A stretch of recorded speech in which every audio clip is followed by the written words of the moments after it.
All right, the second part of today's class, we will be continue to talk about policy developments. So in this second part of the lecture today, so we will talk about mainly three issues. The first issue is we're going to define what the policy is, and then we're going to talk about four elements during the policy design, and then I'm going to give you examples to let you know how we're able to create a policy to address some of the issues. So as a students, can any of you think about some of the example, the existings in your life that related to the policy? So what kind of policies do you have when you're starting at Miami universities? So some students may think about attendance policy, right? So a lot of professors might require attendance, right? So they have attendance policy. They say if you could not attend the class, you would not be able to get those points for the attendance points. Right, so another big policy I think you must be very familiar with is academic integrity policies. So all the universities have academic integrity policies. So think about why should we have the academic integrity policies? It's because this is the problem that will create unfairness among students. Also, it's unethical. Right? If we cannot handle these issues really well, it may create other potential conflicts among student bodies, right? So that's why when you read the university academic integrity policies, you find out that clearly define what the academic dishonesty is, right? So to give you a lot of examples, for instance, if you're cheating in the exam, that would be considered as you violate the academic dishonesty rules. Right. If when you're doing research, if you fabricate the data at the labs and experiments, you'll be considered as violating the rules. Right. If you submit one assignment to multiple different courses, you'll be considered as violated rules. And also, obviously, plagiarism is a big topic, has been mentioned about in every classes, right? They also give you a very clear definitions in terms of what has been considered as a plagiarisms. Although all these different behavior we mentioned previously has been considered as academic dishonesty, but if someone violates the rules, the punishment might also be really different. So in the policy, you also will indicate what kind of punishments will be associated with this kind of behavior if someone violate the rules, right? So this is the policies. So why do we need to have a policies? I think about the purpose for us to have a policy is they can provide a standard solution to address some of the issue and problems.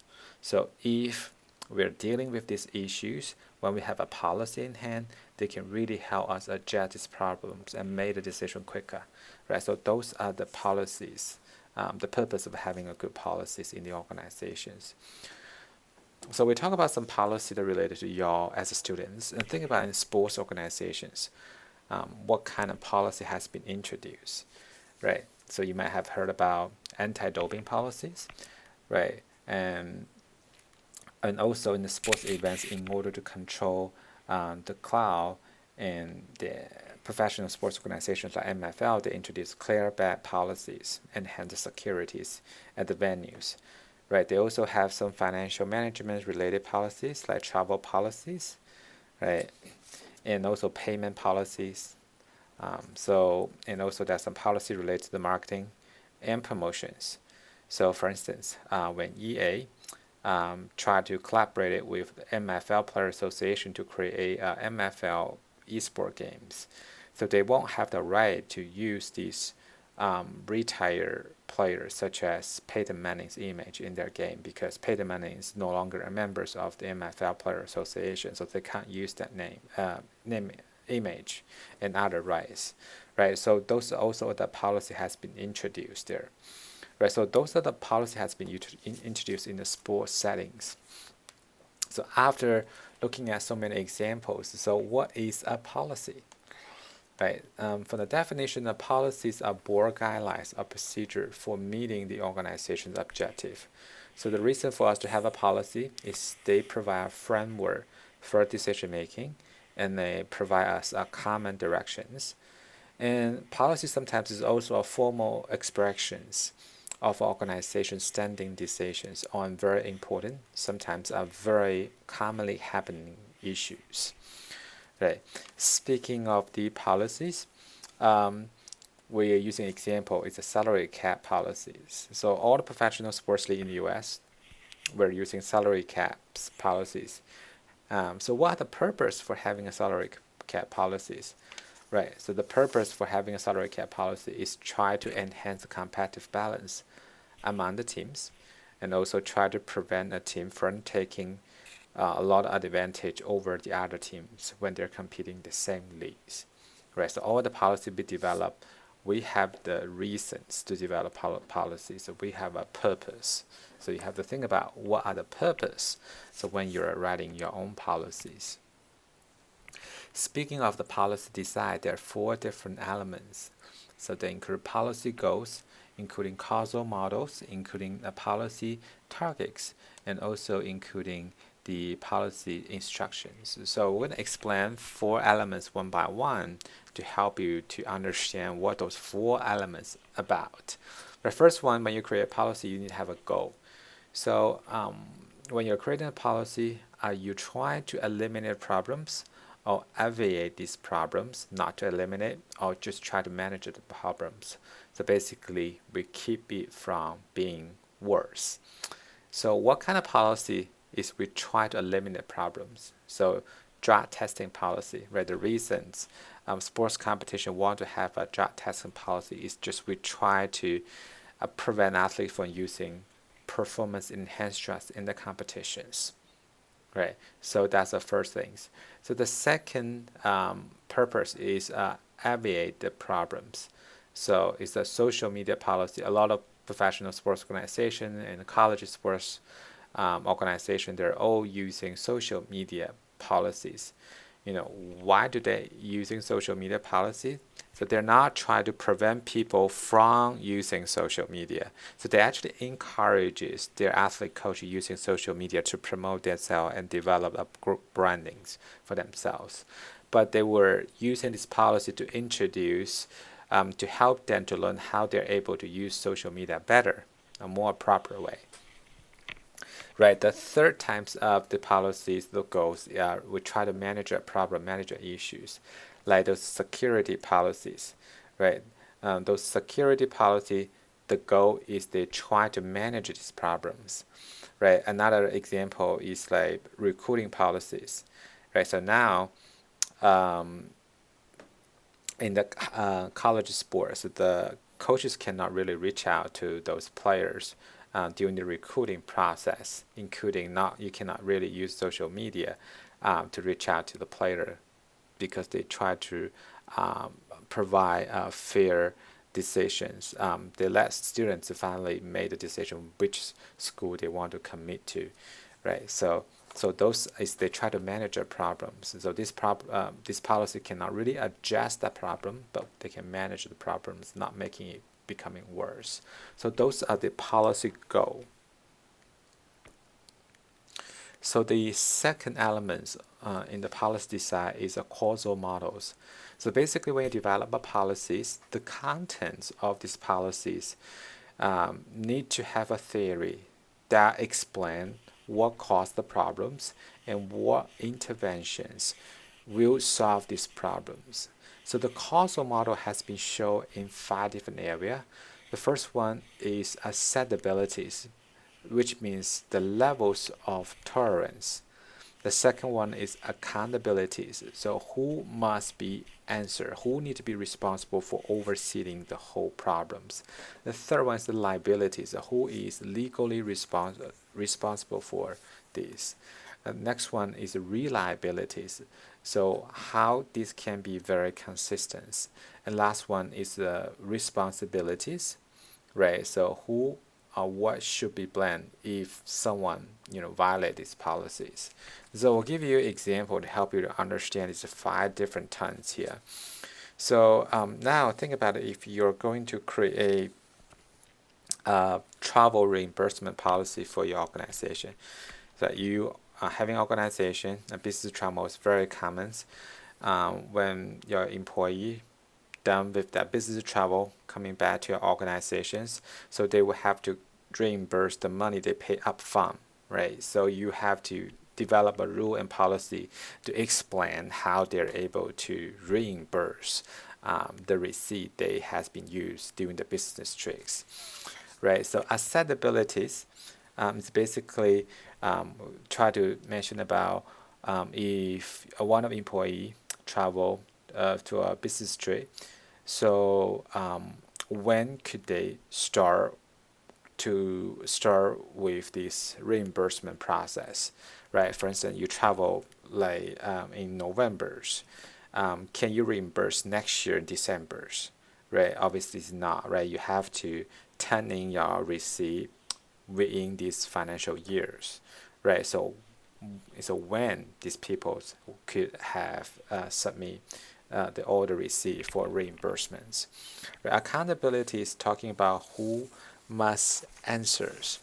So when these employees submit all their receipt, so it's not like you submit 10 receipt, all the receipt will be accepted and you can get all the money back, right? So you need to have someone to oversee the entire process. So his or her managers normally will have to review all this receipt and sign it off to get approved. And the accounting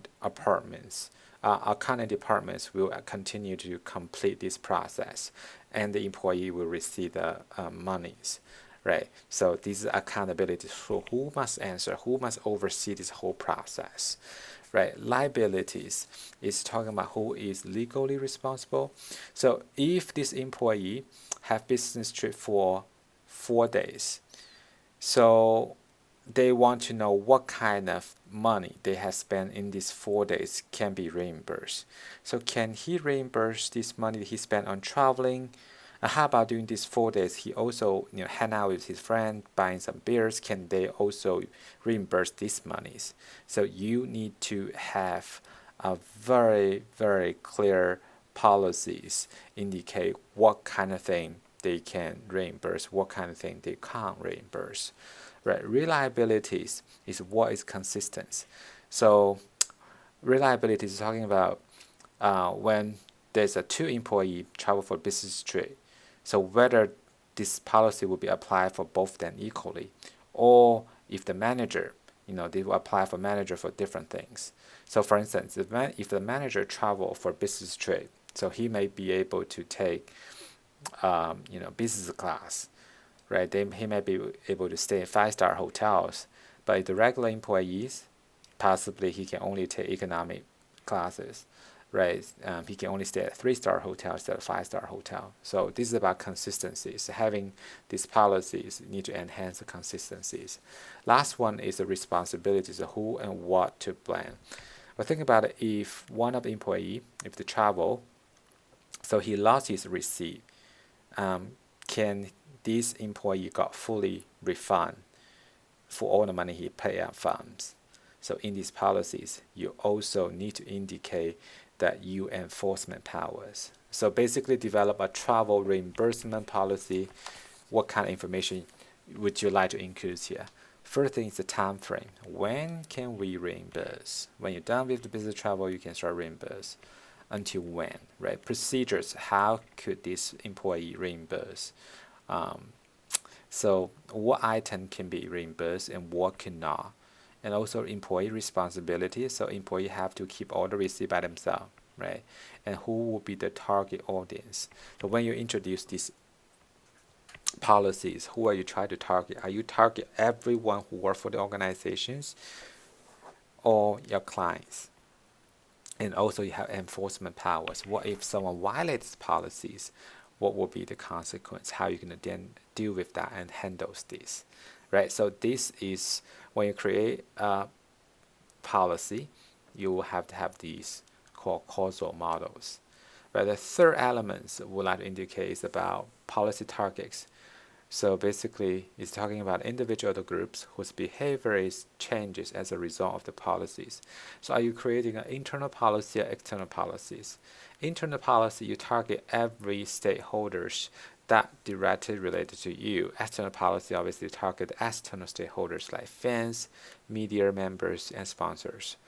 So I'll give you an example. When NCAA introduced recruiting rules, so do you think that's internal or external policy? Obviously, it's internal rules, right? So they try to target, coaches try to target all their institutions, all their members, right? So they will have to follow the rules. So those are internal policy.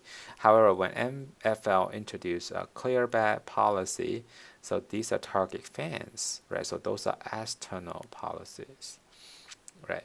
So the last elements of the policy design is called policy instruments. So basically, governing bodies use these instruments to achieve their goals because instruments cause target to do something they would not otherwise do. So we have three types of instruments. The first one is directive power, and the second one is benefit, and the third one is sanction. So directive powers, you're talking about when you are a sports governing body, you need to understand that you have the directive power that you have on these issues. So you have the right to create these policies and punish your members if they violate these policies, right?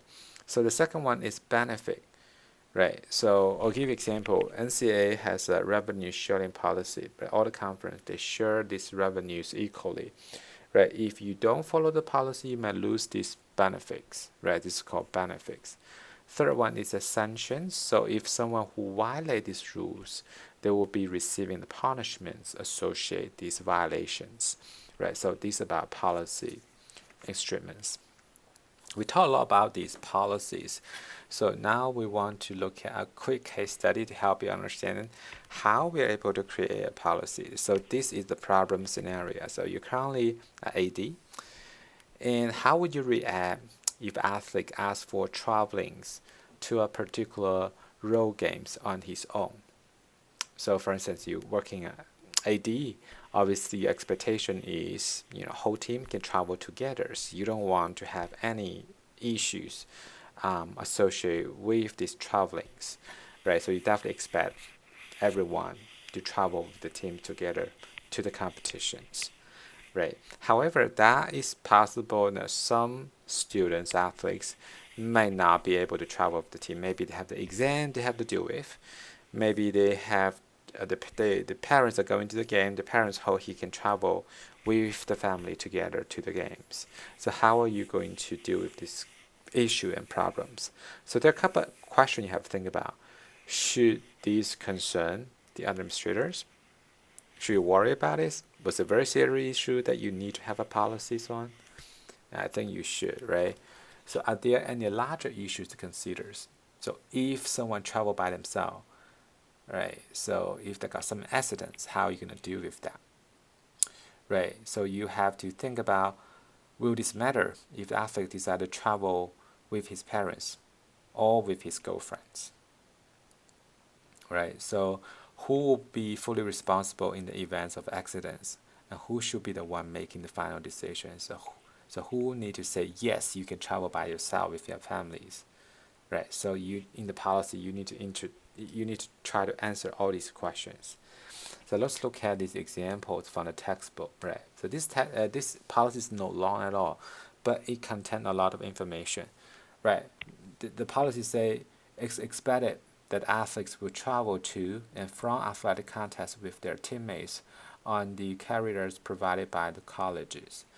In the event athletes wish to make alternative travel plans, he or she must obey the form of the permissions from alternative travel plans, right, varsity athletes from the athletic office. This form require information regarding the intended modes of the transportation and the rationale for the request. Permission may be granted on a case-by-case basis only when the form is signed off by both the head coach and athletic directors, and permission requests must be made 48 hours prior to travels. So this entire policy may be 5-6 sentences, not very long at all, but it does provide a lot of very good informations and explain and will say address this issue or manage these problems. Right, first thing, the first sentence is say it's expected that athletes will travel to and from athletic contests with the teammates on the career provided by the colleges. So the first sentence is very strong. They show the attitude and expectation of the organizations. What this organization is expect the athlete to do, travel with the teammate on a career provided by the colleges, right? So this is the expectation, right? So they also understand athletes might need to make alternative travel plans and what he or she have to do. So he have to do what? First thing, they have to go to the athletic office to pick up the permissions and alternative travel plans, right? He have to complete this form, right? And then submit it 48 hours before the travels, right? So it's not like you submit these forms and you can get approved, right? This form normally get information about why do you want to travel by yourself and what are the rationals, right? You have submitted 48 hours before you travel. It's not like you submit it, you can get approved, right? So this permission was made by head coach and AD together, right? So for this entire policy, they start with expectation. We talk about expectation of the organization, talk about procedure. If you have to travel by yourself, what do you have to do? They also talk about who is the one who making the decision, right? The head coach and AD is the one making the decision. Talk about the timeline, when this decision will be made, 48 hours, right? So they also talk about punishment enforcement. So in the future, if you're going to change this policy, you also need to include a punishes enforcement. So what if someone do not follow this policy? What will be the punishments will be, right? So this is something you have to consider about it. So another one is they also provide the example for the form that mentions here, permissions for the athletic travel plans, right? So when we look at these policies, which is also available in the textbook, right? So they say the student's name requests permission to what? Will not travel with, right? For what games and what days, and put down the names, right? And also provide some reason why you cannot travel with your teams, right? Have to travel by yourselves, right? So and then provide his address, contact informations, and make sure this form will only get approved when decided by the AD and the coach at the same times. Right, so this is an example for how to write a basic policies. So normally the basic policies will include like 4 sections. The first section is obviously have the title of the policies. Right, title, I don't need the policy, the title very long, need to be short, abbreviated. People when look at it, they know what this policy is about. Second one is you need to provide a reason for your policies. Why do we need to have this policy? What kind of problem that we are trying to address?